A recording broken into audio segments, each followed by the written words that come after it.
Good morning. We can do a little better than that. Good morning. Good morning to you. Thank you, Brenda. That was beautiful. On behalf of Pastor Jim Mitchell and our session, I'd like to welcome all of you here in person, those of you watching streaming, and those of you watching video delayed. I'm Dale Johannesmeyer, and I'm an elder here at Scots Kirk. We hope everyone is doing well and staying safe. The announcements are in the bulletin that you should have in front of you if you're here, or by email at home.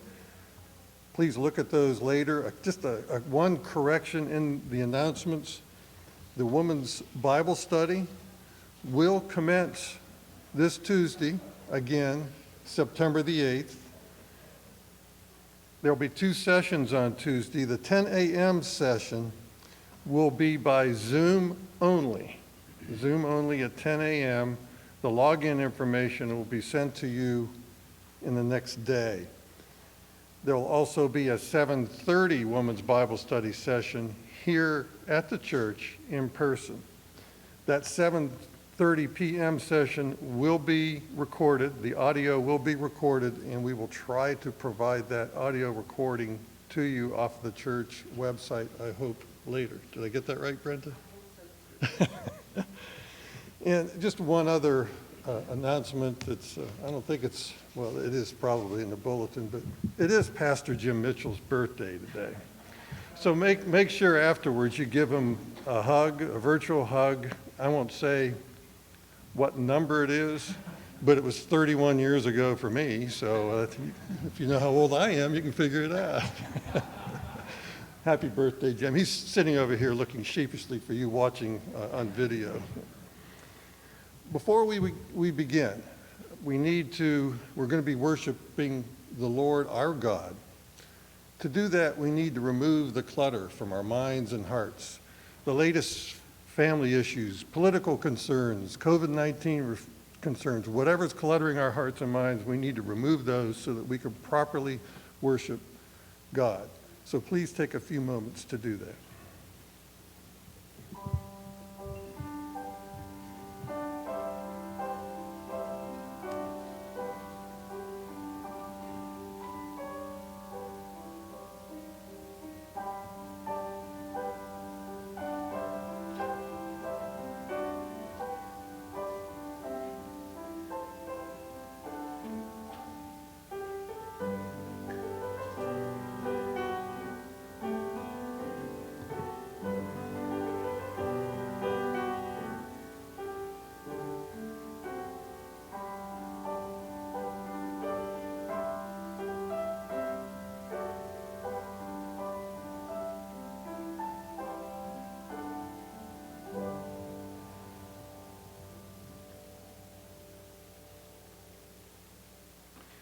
Our call to worship is from Psalm 46, verses 10 and 11. Be still and know that I am God. I will be exalted among the nations. I will be exalted in the earth. The Lord of hosts is with us. The God of Jacob is our fortress. Our first hymn this morning is a hymn of God's power. Please stand and sing hymn number 40 from the Trinity hymnal, God is our refuge and our strength. The words are included in the bulletin.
Let us pray.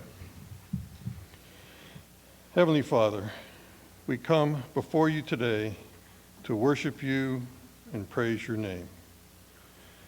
We bow before you, acknowledging you as our Lord and Savior, praising you for your omniscience, omnipotence, and omnipresence. Lord, we stand in awe of you. We pray that our hearts would learn how to trust you and not earthly wisdom. Lord, help us to put you first, to surrender our hearts and minds to you, and to love one another as you command.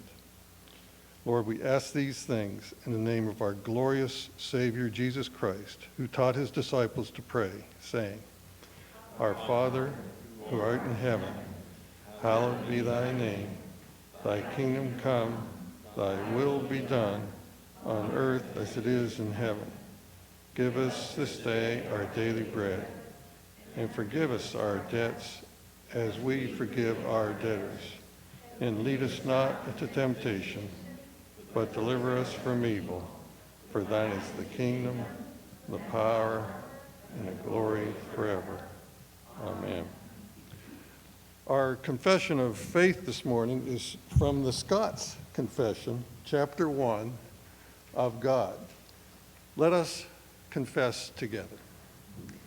We confess and acknowledge one only God, to whom we must cleave, whom only we must serve, whom only we must worship, and in whom only we must put our trust, who is eternal, infinite, unmeasurable, incomprehensible, omnipotent, invisible, one in substance, and yet distinct in three persons, the Father, the Son, and the Holy Ghost, by whom we confess and believe all things in heaven and in earth, as well visible as invisible, to have been created, to be retained in their being, and to be ruled and guided by his inscrutable providence, to such end as his eternal wisdom, goodness, and justice has appointed them to the manifestation of his own glory. Please be seated, and it's time for our children's sermon from my favorite kid, Elder Joel Reed.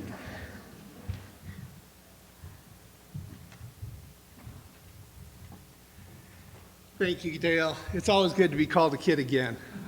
And I say that with all humility. So, how many of you have heard it said, God helps those who help themselves? Right? We've heard that, right? Do you know what? Let me read you something from our reading today. It's Proverbs chapter 3, verse 5. It says, trust in the Lord with all your heart, and do not lean on your own understanding. Does that sound like we have to do something for God to help us? We're pretty much incapable of doing anything to help ourselves, except that God loved us enough to reach down and to say, you're mine. I'm living in you, and I am working through you. Let's pray. Dear Heavenly Father, we thank you that we don't have to rely on ourselves, because we would fail every single time. Father, we pray that you would continue to remind us we are yours, and that our trust must be in you, that you will work your mighty works through us. In Jesus' name we pray. Amen.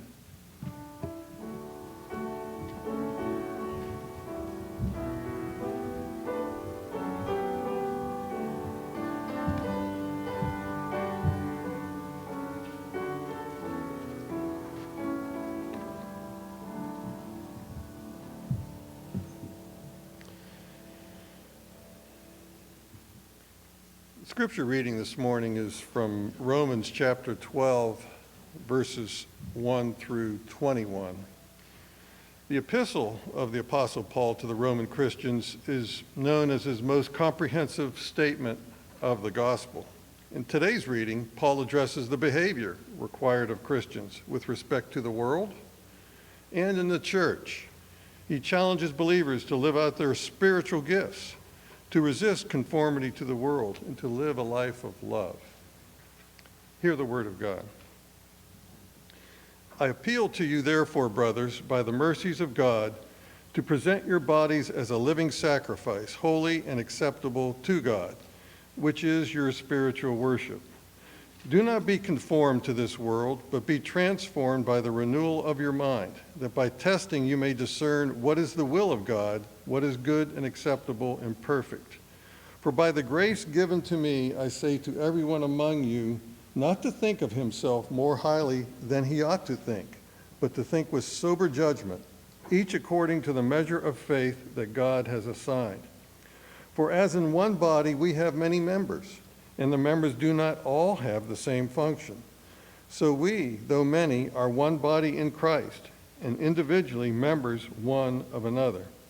Having gifts that differ according to the grace given to us, let us use them. If prophecy, in proportion to our faith. If service, in our serving. The one who teaches, in his teaching. The one who exhorts, in his exhortation. The one who contributes, in generosity. The one who leads, with zeal. The one who does acts of mercy, with cheerfulness. Let love be genuine. Abhor what is evil. Hold fast to what is good. Love one another with brotherly affection. Outdo one another in showing honor. Do not be slothful in zeal. Be fervent in spirit. Serve the Lord. Rejoice in hope. Be patient in tribulation. Be constant in prayer. Contribute to the needs of the saints and seek to show hospitality. Bless those who persecute you. Bless and do not curse them. Rejoice with those who rejoice.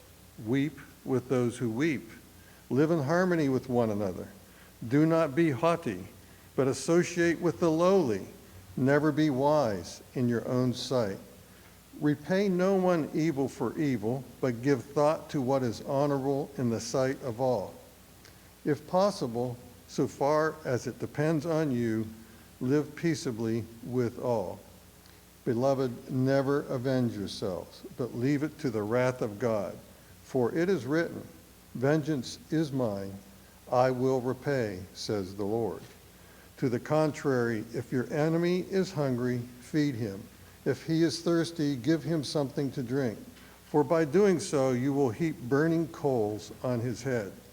Do not be overcome by evil, but overcome evil with good. The grass withers, the flower fades, but the word of our God shall stand forever. Amen.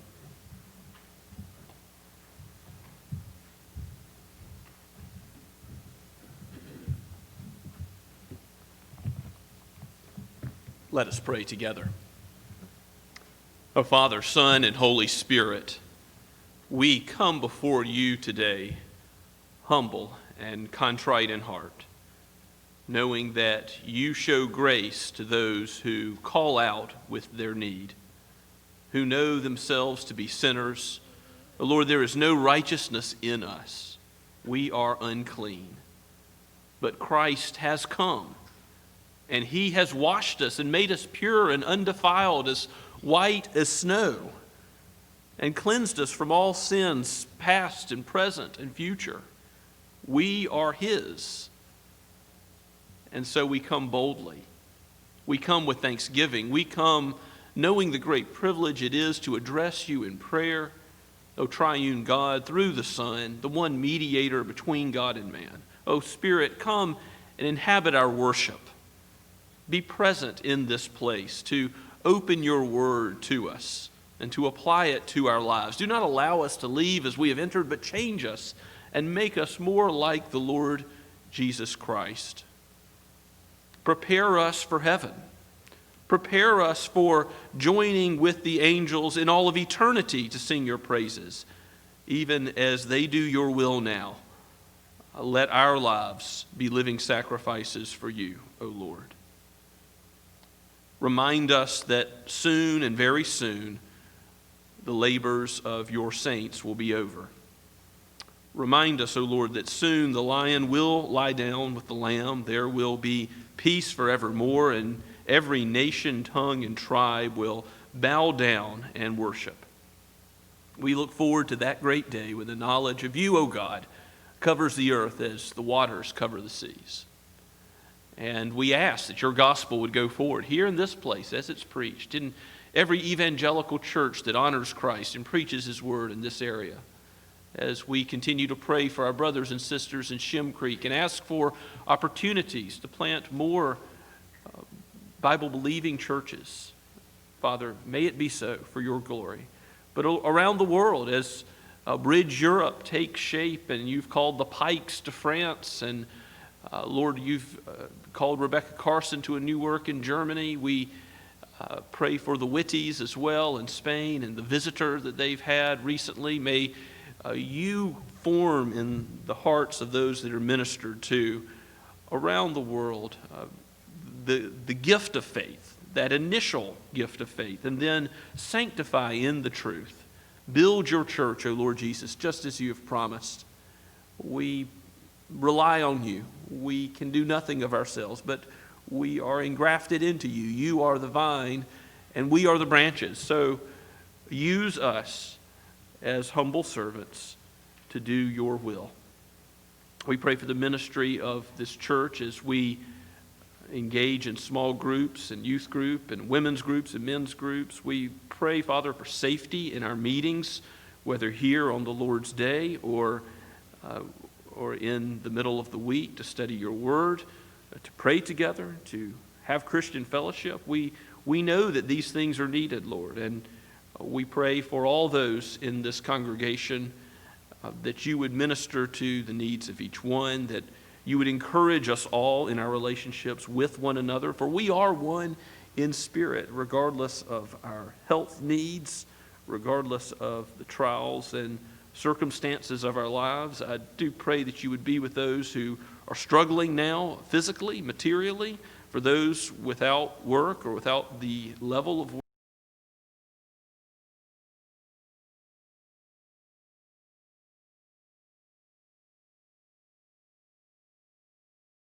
In Pennsylvania, continue to give him strength in his body, to regain mobility more and more. And we thank you, Lord, for all that you have done.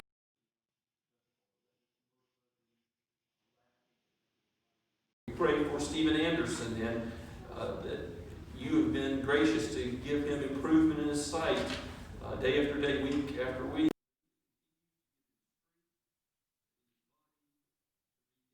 Read again soon. Be with Betty, sustain her. Father, we pray for Kelly Crump and ask your sustaining grace to be with her as she continues to deal with the pain which has been ongoing. We pray, Father, that you would comfort her and be the source of peace and solace to her, and be with Ron and all of the children in their family as well. Father, we pray that you would bless our nation as a whole. Give us an end to this virus soon, this pandemic. We pray that you would be the God who shows mercy to us as those made in your image, to all human life on the face of this globe. We know that we deserve your judgment, and we ask that in your wrath, in your discipline, remember mercy. We know that you do discipline those whom you love, that your church, your sons and daughters, are facing this trial not because we face your displeasure and wrath, but because we are loved by you. And whatever our circumstances, nothing can separate us from the love that is in Christ Jesus. And we thank you for that. And Father, we ask humbly that you would lead us in the way that we should go. Give us wisdom. Give us wisdom as leaders, as elders, as deacons, as those whom you've called to teach. And we ask for those spiritual gifts that those who have joined the church recently would be able to use them. And Father, we pray for other elders and deacons to be raised up, and even those called to the pastoral ministry or to teaching or to be elders in the church or to be missionaries in foreign lands. We ask that you would raise up from our midst those who would be called to laboring for your harvest by preaching the gospel. Father, we pray for our children, for those parents of young children or teenagers or those in college and university. We ask for your grace to be given to them, and also for those returning to school. There are many challenges. We pray for your help, your aid, and your wisdom to be given both in what we learn, but also how we assimilate that knowledge and how, by the light of your word, we use it to understand your world and you, oh God, most importantly, according to the way that reality really is, as you have made it and sustain it, for from you and through you are all things, and indeed all things work to your glory. You are directing all of history to your ultimate purposes, and for that we thank you. Oh Lord, let your word go out with power and conviction. Do not let it return void, but accomplish the purpose that you have for it. For we pray all this through he who is the Word, the Lord Jesus Christ himself. Amen. As we continue to worship this morning, let us sing, "'Tis So Sweet to Trust in Jesus." The words are in the bulletin, and let's stand as we sing.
Let us pray together.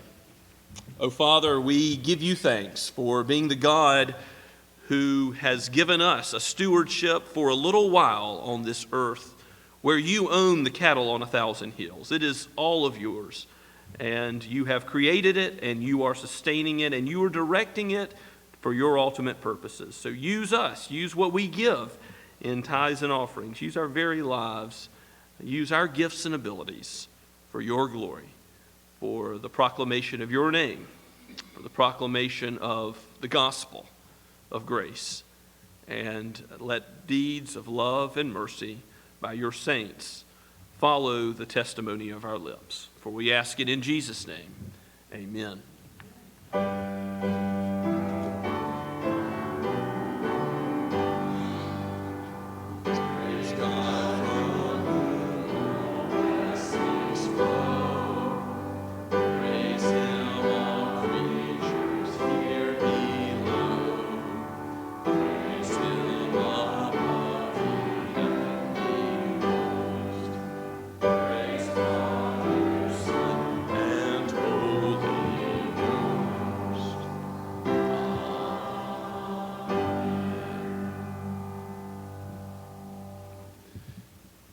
And as you're being seated, please take your copy of God's Word and turn with me once again to the book of Proverbs. We need wisdom to trust in the Lord more and more. He has given us faith in Jesus. He has given us faith in Himself. And yet that faith is to be increased. Lord, we believe. Help our unbelief. That is our cry. That's the cry of every Christian. Lord, increase our faith. Give us more of Christ. Proverbs chapter 3, we'll read the entire chapter together. This is penned by Solomon and breathed out by the Holy Spirit for each of us today. Hear God's holy word. My son, do not forget my teaching, but let your heart keep my commandments. For length of days and years of life and peace they will add to you. Let not steadfast love and faithfulness forsake you. Bind them around your neck, write them on the tablet of your heart. So you will find favor and good success in the sight of God and man. Trust in the Lord with all your heart, and do not lean on your own understanding. In all your ways acknowledge Him, and He will make your paths straight. Be not wise in your own eyes. Fear the Lord, and turn away from evil. It will be healing to your flesh and refreshment to your bones. Honor the Lord with the wealth and the first fruits of all your produce. Then your barns will be filled with plenty. Your vats will be bursting with wine. My son, do not despise the Lord's discipline, or be weary of His reproof.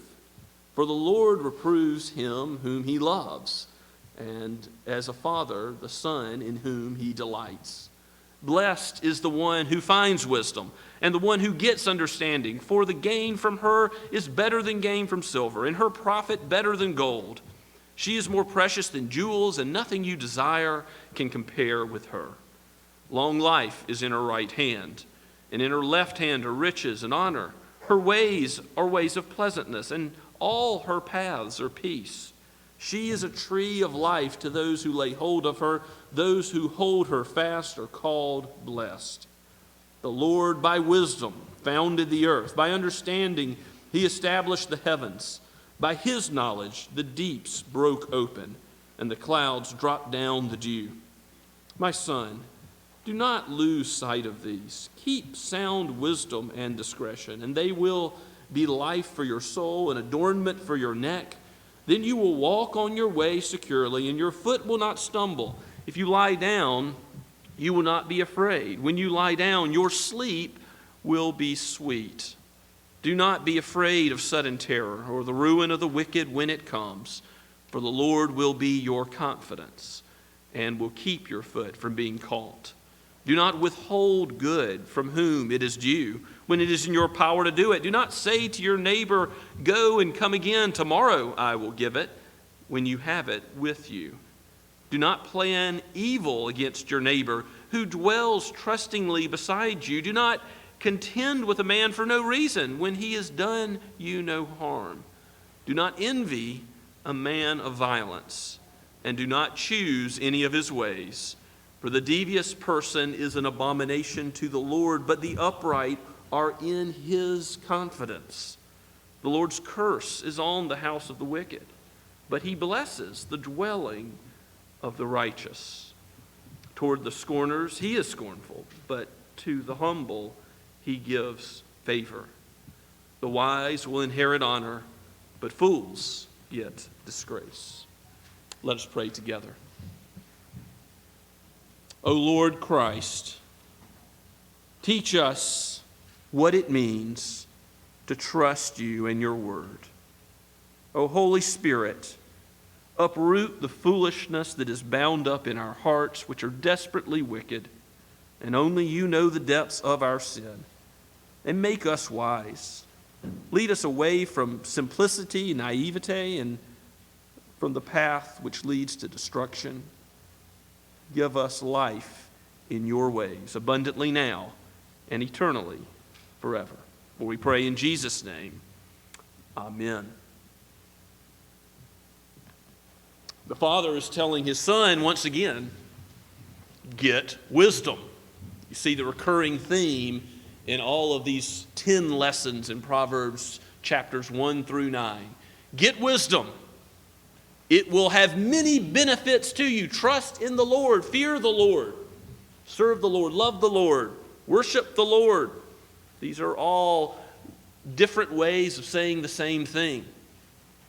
Don't think that this world revolves around you, but acknowledge that this is a God-centered world, and God has made it, and he knows it.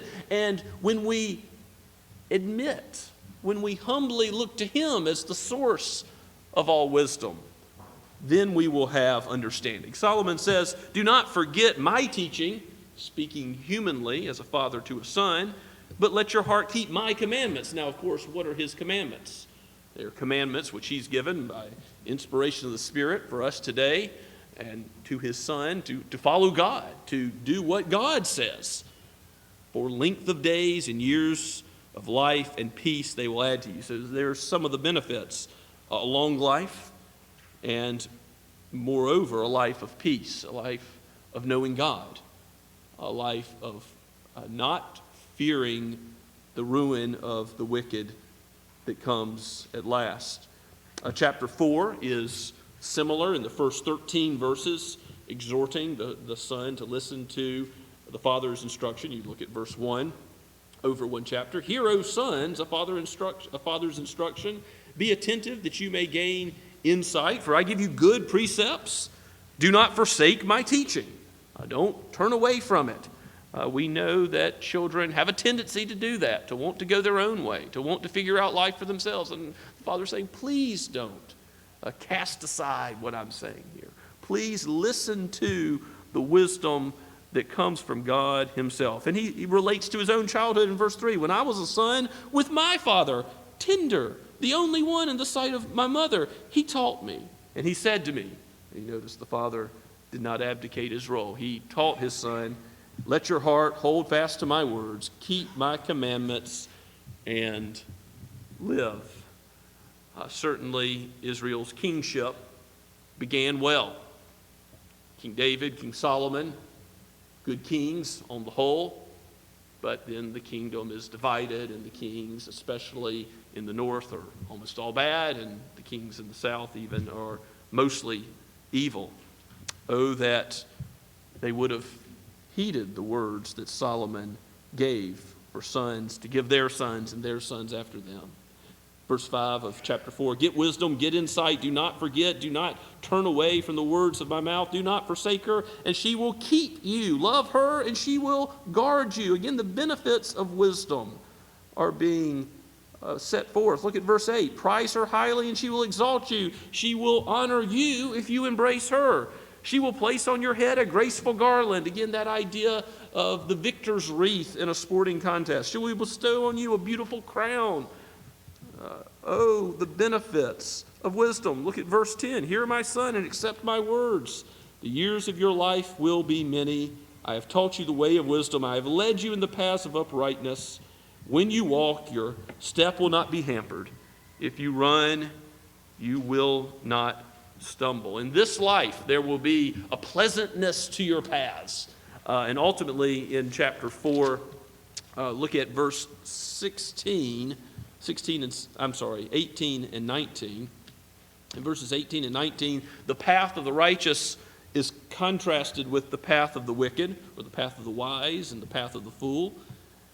And this is what Solomon says about the ultimate end of these two roads. The path of the righteous is like the light of dawn, which shines brighter and brighter until full day. But we're going home. There will be a beholding of God's countenance, and we will see the full glory of God on that great day. We will dine at the marriage supper of the Lamb. We will feast in the house of Zion. But the way of the wicked is like deep darkness. They do not even know over what they stumble. Verse 19. The way of the wicked is dark already, and it goes down, down, down to Sheol, to the grave, and their eyes are not even open to understand the wisdom that they do not have, that they do not see what causes their ruin. Oh, may we, like Solomon's children, get wisdom. You see the tenderness that Solomon was given when he was a child, and also how he addresses his own offspring. My son. We as parents need to remember that, especially as discipline comes up in our text. We want to be as gentle as possible, but as firm as necessary.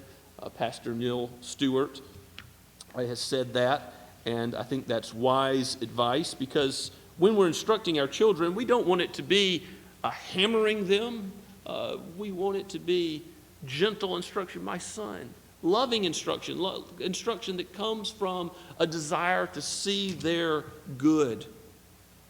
Let not steadfast love and faithfulness forsake you.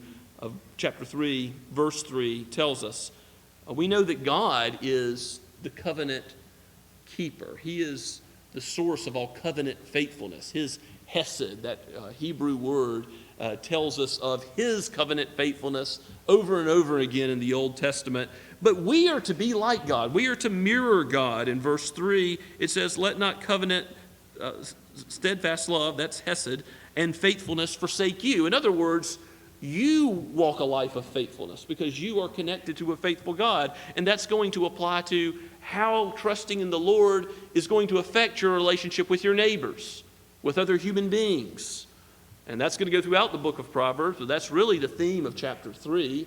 If you trust in the Lord with all of your heart, if you don't lean on your own understanding, but if you in all your ways acknowledge Him, He's going to make your paths straight. That is what you do in life, the decisions you make as they relate to God, but also other human beings. Let not God's love forsake you, not be found in you. And bind them around your neck, write them on the tablet of your heart.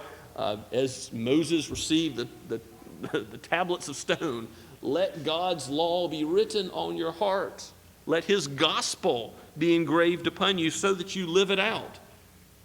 And it says in verse 4, the result will be benefits. So you will find favor and good success in the sight of God and man. And we're going to talk a little bit more about how this is not the prosperity gospel. This is not favor in terms of material success. No, this is what Jesus received in Luke chapter 2, verse 52. It says that Jesus grew in wisdom and stature and gained favor in the sight of God and man. Because he did what was right. Because he walked in the way of wisdom as the only wise God Himself become man. Since he walked in the good way, he received favor. That is, he was the beloved son. The Father said, this is my beloved son with whom I'm well pleased. That's the ultimate favor. And then secondarily, he was amazing the crowds, was he not? He taught with authority as no one else because he spoke with wisdom. As he talks about the two paths, the broad way, the narrow way. As he talks about the wise man who built upon the rock and the foolish builder. His preaching had power because he was walking in the way of wisdom. And so when verses 5 and 6, those verses you may have memorized as a child, when they tell us to trust in the Lord with all of our heart, we need to remember this is God, the covenant-keeping God. This is capital L-O-R-D. This is Yahweh, the God of the covenant. For us to be covenant-keeping people, to have covenant faithfulness in our relationships, we're to trust in the God of the covenant. And in trusting in Him with all of our heart, we're reminded of the greatest commandment, aren't we? To love the Lord your God with all of your heart, soul, mind, strength. And then the second greatest commandment, to love your neighbor as yourself, flowing from that. That's what Jesus tells us himself in Matthew chapter 22, verse 39. I know that this love of God is difficult to think about all the time as our priority, but that's what we're called to do, to put our own desires down, for us to decrease and for Him to increase, for us to constantly think, not what makes us satisfied or happy or fulfilled, but what our God has called us to do, to live a happy, satisfied, blessed life. Do you want peace? Do you want comfort? Do you want length of days? Do you want prosperity? Do you want the favor of God forevermore and in this life? Then trust in Him. The word for trust is also used to know intimately, even between a husband and a wife, to know intimately. Adam and Eve in the garden, the way God created marriage was for them to know one another closely. And the word to know means that we would trust in God in such a way that all of our paths, all of our decisions, all the way that we live would be based on a knowledge of Him, a relationship with Him that flows out into glorifying Him in everything we do. And so that means putting our will aside and putting His will first and foremost. Now, this is a good point to talk about the relationship between faith and reason, because some people might say, well, if you've got to trust in the Lord and not trust in yourself, does that mean you should just have blind faith? Some people have called that fideism, if you're studying philosophy, just a blind faith that is unreasonable or anti-reason. And then others might say, well, I'm not going to do that. I'm only going to have faith in what I can understand. And the philosophical name for that is rationalism. I'm only going to understand I'm only going to believe if first I can understand. So, what does the Bible present as the right relationship between faith and reason? Well, you can look up a couple of verses with me. Psalm 25, verse 9 might be a good place to start. The back one book of the Bible, Psalm 25, verse 9. The psalmist David says, He, God, leads the humble in what is right and teaches the humble His way. God gives grace to the humble, as He says in the book of James. Now, go over to Psalm 36, a few more pages to the right. The ARP seal, the ARP motto has a verse from Psalm 36 in it. By thy light, we see light. It's verse 9 in Psalm 36. For with you, with God, is the fountain of life. In your light do we see light. And what that means is that God's word is like the light of the sun. It's by it that we see everything else. It's that ultimate presupposition. It's that ultimate bedrock of our worldview that enables us to see everything else aright. So it's not a matter of do we have faith or not. Everybody has faith in something. At the core of who they are and what they believe, maybe it's their own experience, their own senses, their own God of some other creation of their mind. But everybody trusts in something as their ultimate presupposition and reality. And what Psalm 36 is saying is when you trust in the Lord, when you trust in His word, when you lean not on your own understanding but trust in Him, He will show you everything else. He will show you how to see all of life through the lens of Scripture as He Himself sees it. And so, it's neither blind faith nor rationalism. It's faith-seeking understanding. As Saint Anselm of Canterbury, one of the greatest medieval theologians, you may or not, there's not that many famous medieval theologians in Protestant circles. We think, the Dark Ages, but there were some good ones. And Saint Anselm is an example of a fine person to read from the 11th century A.D. And he wrote a book called Why the God-Man. And it talks about why Jesus had to be both man and God to save us from our sins. And some of the Reformed catechisms and confessions, such as the Heidelberg Catechism and the Westminster Standards, both pick up on that. And that excellent exposition of Scripture to show why Jesus, he had to be God in order to accomplish this atonement for our sins, which is infinite in nature. To live a righteous life, to not be stained with Adam's sin. But he had to be man. He had to truly be one who could substitute for us. He couldn't be some other being. He couldn't be an angel or a lower animal. No. The Lord Jesus had to be God and man. So that's something by Anselm of Canterbury I'll commend to you. But here on this subject of faith and reason, proslogion, in the very first chapter, I've got a quote in your outline, and for those of y'all who are visiting with us or new, I do try to include an outline on the back of your bulletin that will give you some additional things for study later on.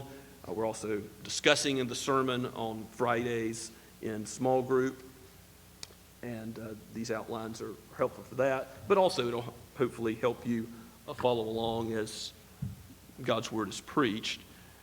But there's a quote from Anselm about faith and reason. I think it's valuable. He says, "I do not endeavor, O Lord, to penetrate thy sublimity." Now, what's he talking about? Oh, Lord, your ways are higher than our ways. Your thoughts are higher than our thoughts. The depths of the knowledge and riches of the wisdom of God. We can't know anything as God knows it. He knows the relationships between all truths and all truths comprehensively. He knows things in a way that is complete. But Anselm says, "For in no wise do I compare my understanding with that of God's understanding. But I long to understand in some degree, in some small way that reflects that truth, to know truly as far as it goes, but to know something that reflects what you've revealed, that which my heart believes and loves." The believing man and woman knows that God has given some knowledge of truth about who God is, about who Jesus is, about how sin is forgiven, about his word. And so we love that truth and we want more truth. So how do we attain it? Do we just believe? Or do we have to understand first that we believe? No. Anselm says, "For I do not seek to understand that I may believe." In other words, no rationalism, right? I'm not going to say I am the ultimate arbiter of what will be believed or not, because then who would be God? Not God. You would be the one making the ultimate decision, the ultimate authority about what should be believed or not. As if Thomas Jefferson and his scissors will just take out miracles that he couldn't abide with in the Scripture, that we should be able to take and choose and pick from God's Word what we like, that we could be a spiritual person but conglomerate our own religion for ourselves. No. Anselm says, "I do not seek to understand that I may believe, but I believe in order to understand. By thy light I see light." This is where faith leads, to understand more and more as God's Spirit gives grace. "For this I also believe," he says, "that unless I believed, I should not understand." The Word of God is spiritually discerned, Paul says in 1 Corinthians chapter 2. That unless the Spirit opens our eyes, we won't gain insight or wisdom. We won't gain understanding. We won't gain the knowledge which saves in the gospel or anything about how to live the Christian life. We need God's work to have initial faith and then to have the faith which continues to aid our understanding. And so I say one application of this is simply that if you're struggling to believe a specific truth in Scripture, say it's predestination. You've thought, I don't know what I think about what the Bible says about predestination. Maybe human free will is really what determines whether or not I'm saved. if you're struggling with that issue, there's a lot of scriptures to look up. There's a lot of things you should do. But the first thing you should do is do what Anselm does and pray. Say, Lord, I believe in you, and I believe in your word. So having faith first, I'll seek understanding. And then wherever your word leads me, whatever you say is true, even if I can't put it together, how human action and secondary causes go together with your ultimate causation of everything that comes to pass, even if I don't understand it all, I'm going to have faith that seeks understanding. And then I'm going to, step by step, grow as your spirit gives increase in knowledge. If you don't understand, why did God say what he said about leadership in the church? Why did he say what he said about human sexuality and marriage and gender distinctions? Whatever the issue, have faith that seeks understanding. Say, I'm going to believe what the Scripture says, even if it corrects me, even if it rebukes me, even if it tells me I'm wrong, even if it tells me how I'm living or how I want to live is wrong, even if it means I have to repent, even if it means I have to change, and change is going to be hard. This is the path of wisdom, to love discipline, to love the one who corrects. And God corrects us as his children. He gives discipline to those he loves. Solomon gives this instruction because he loves his son. And God gives us instruction positively and also corrective instruction because he loves us. Now, if you look at verses 9 and 10 in chapter 3, there's another benefit of following God's wisdom. That when you honor the Lord with your wealth, and there's a bunch of principles that relate to finances and wealth in the book of Proverbs, the borrower is slave to the lender. Well, that doesn't sound good. If you enslave yourself voluntarily, that might not be sinful, but in many cases it is not wise.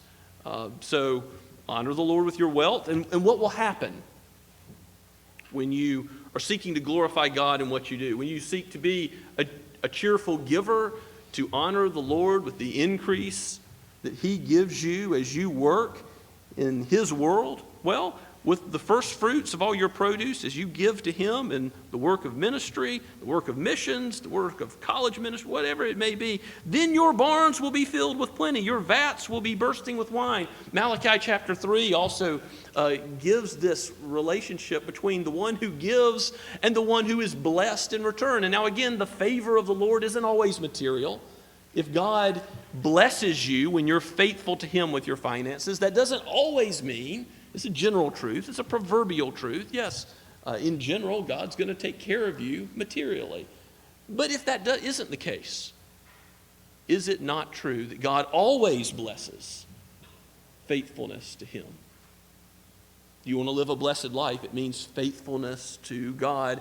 And spiritually, he will always take care of his children. He will never forsake the blessing that he's promised to pour out. You notice that the vats bursting with new wine is a picture of blessing. It's a bountiful harvest.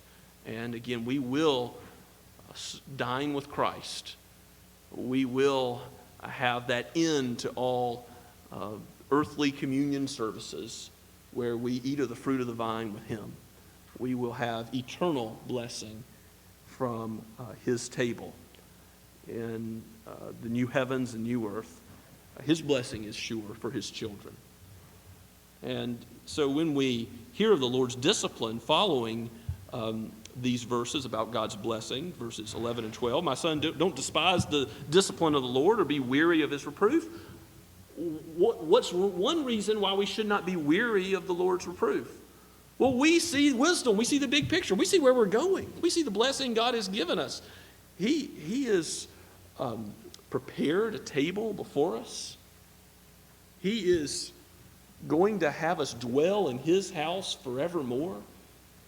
He is restoring our soul. He's giving peace to his people. The benefits of wisdom is that you can lay down and you can have sleep that's peaceful, regardless of the anxieties that press in upon your hearts in this world, regardless of the cares of this world, because you know God and you know your eternal destiny. You cannot worry, as Jesus taught. because you know the God of tomorrow and every day in eternity. You know the blessings to come. And so, if the Lord steers you here and now, if he corrects you and does something difficult in your life now, it hurts for a little bit, but it's good.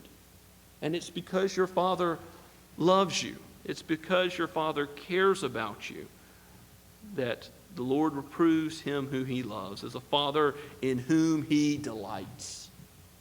So think about that when the preaching of the Word or your own reading of the Bible or Bible study, when God's Word comes upon you and corrects you and you think to yourself, I didn't want to hear that. It steps on my toes. Think, God delights in me. And that's why he is giving me what I need.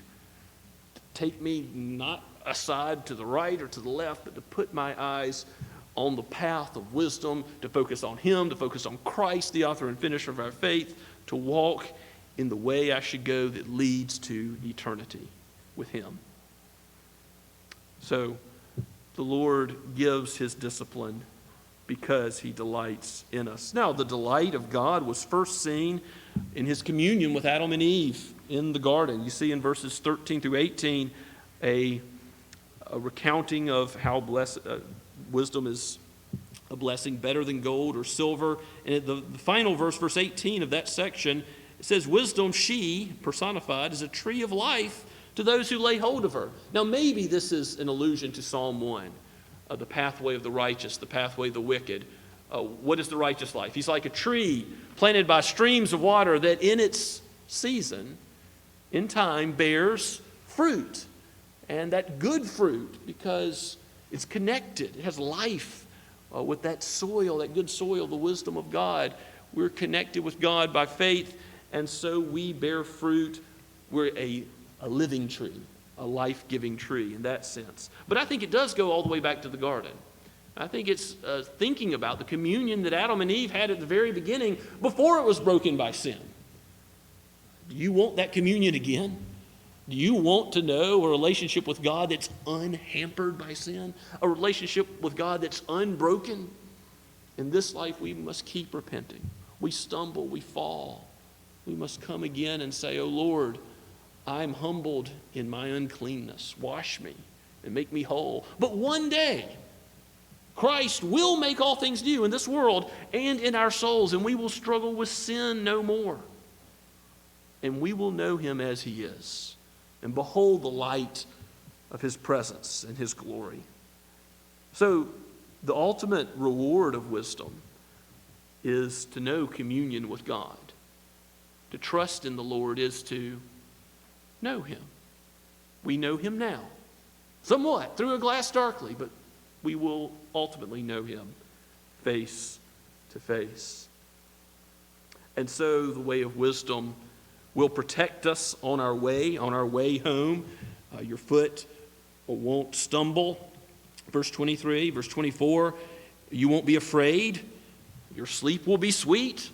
You're not going to have the terror of the wicked who don't even know what they stumble over, but the pathway of the righteous is brighter and brighter until full day. Again, chapter 4, verse 18. So the Lord provides protection from pitfalls in this life. And then you might notice between verses 26 and 27 a sort of a change. It's almost like a few of the pithy proverbs are thrown in here. Not exactly, but there's a section that goes on from verse 27 to verse 32 that deals with relationships with neighbors. And you might think, well, that's strange. Why did Solomon go ahead and start talking about relationships with neighbors? And these are still sort of overarching things. Because if you trust in the Lord, he's going to direct all your paths, including a bunch of relationship proverbs later after chapter 9 is concluded. But here, because loving God and loving neighbor is a summary of the law, it's a summary of what it means to be a covenant-keeping believer, there are these sayings that relate to how we deal with our neighbor right off the bat. Do not withhold good from whom it is due when it's in your power to do it. You're not to treat your neighbor unjustly. In fact, verse 28 maybe gives some more specificity to this. Do not say to your neighbor, go and come again. Tomorrow I will give it, when you have it with you. You already have the means to pay someone who's labored for you or to make that relationship right in some way. But you're going to hold it over them and say, my timing, when I'm good and ready, instead of treating your neighbor justly. And so this is an example of how if you trust in the Lord, if you acknowledge Him, He's going to make your path straight in how you deal with your neighbor. You're not going to do that to your neighbor. Do not plan evil against your neighbor who dwells trustingly beside you. You think of that, just your proximity in the neighborhood is enough that should teach you to deal with your neighbor as a neighbor, not as someone you hate. Do not contend with a man for no reason, for when he has done you no harm. Don't plot evil. Don't have feet that run swiftly to evil. Don't do what the Lord detests. Do not envy a man of violence. Do not choose any of his ways, for a devious man is an abomination to the Lord. Strong language. But the upright are in His confidence. The upright are constantly known to God's mind, are constantly protected and guarded by Him. But it might seem like the envious man is doing well for a while. It might seem like that gang that are running around doing evil, that are planning murder, that are stealing from others, that are lying in wait for blood. Remember, they're going to capture themselves in their trap. It might seem like they're doing okay for a while, that they have some material prosperity, that their lives are materially prospering. But we remember what Psalm 73 says when the psalmist says, I was envious of the arrogant. Well, I was like a brutish beast before you then, O God, when I thought that. Because when I went into your sanctuary and with wisdom I discerned therein, I saw that the arrogant will be cast down. They'll be regarded as nothing. They'll be judged. But the one who has the confidence of God, the righteous, will receive His blessing forevermore. And so the final verses end with a summary of the two ways. Verse 33, the Lord's curse is on the house of the wicked, but He blesses the dwelling of the righteous. Towards the scornful, He is scornful. Towards those who mock. Towards those who say, I have no need of the Lord's instruction. Towards those who say, I'm going to do what's right in my own eyes. He will be scornful. He will mock them. But to the humble, He gives favor. To those who say, I'm a sinner and I'm in need of the Lord Jesus Christ. O Lord, save me, for I am a man of unclean lips. The wise will inherit honor. Now, that is the end of those who will fall down and admit their weakness, admit their poverty of spirit. But fools get disgrace. So as we think about this chapter and where the Lord leaves us, we are presented as it with the end of the Sermon on the Mount with two roads, two ways. The way of the wise and the way of the fool. The way of the scornful, the way of the mocker. Will you trust in the Lord? Will you be like Joshua who says, as for me and my house, we're not going to go serve other gods. We're not going to do it our own way. Whatever decisions come up in life, whether we eat or drink or do anything whatsoever, when we have food on the table, we're going to commit to thanking the Lord for that. When we go to the Little League game, when we play sports with our children or grandchildren, we're going to acknowledge God as the giver of every talent that they have. We're not going to be satisfied with going through life based on our own wisdom. We're going to acknowledge God in every single decision that comes before us. As for me and my house, we will serve the Lord. And what will happen if you choose the way that is pleasant and good? Benefits will come.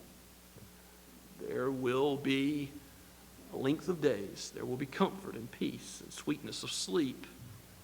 There will be, in trusting in the Lord, ultimately honor. You will dwell in the house of the Lord forever. He will restore your soul, and He will restore communion with Him to the perfection which He intended in creation. And in Adam's fall, He has not had His plan thwarted. For the Lord Jesus Christ came as the Son born of the woman who crushed the head of the serpent. And all who trust in him, all who look to Christ to gain favor with God and man, will be forever blessed in his house. Let's pray together. Father,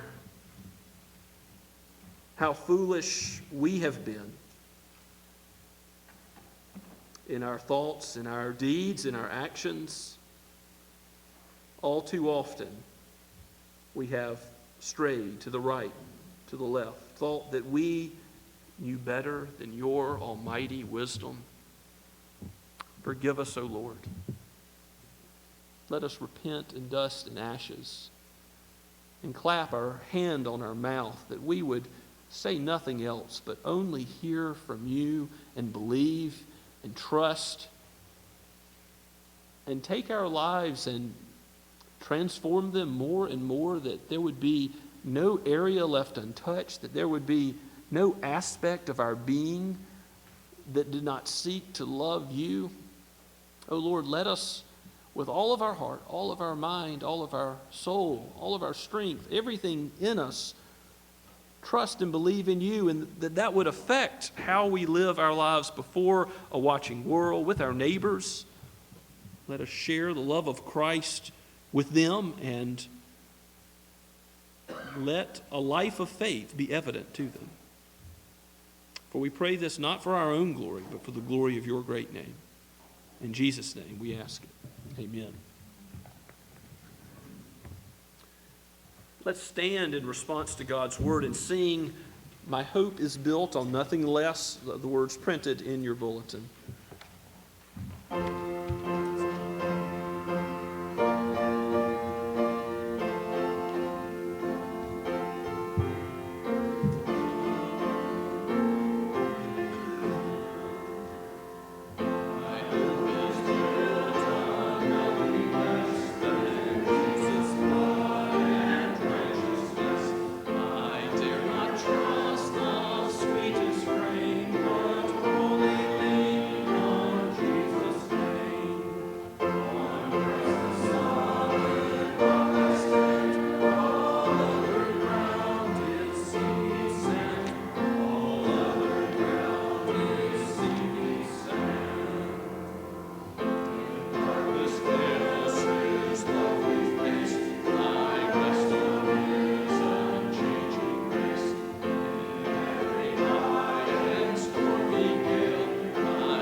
Now receive the blessing of our God.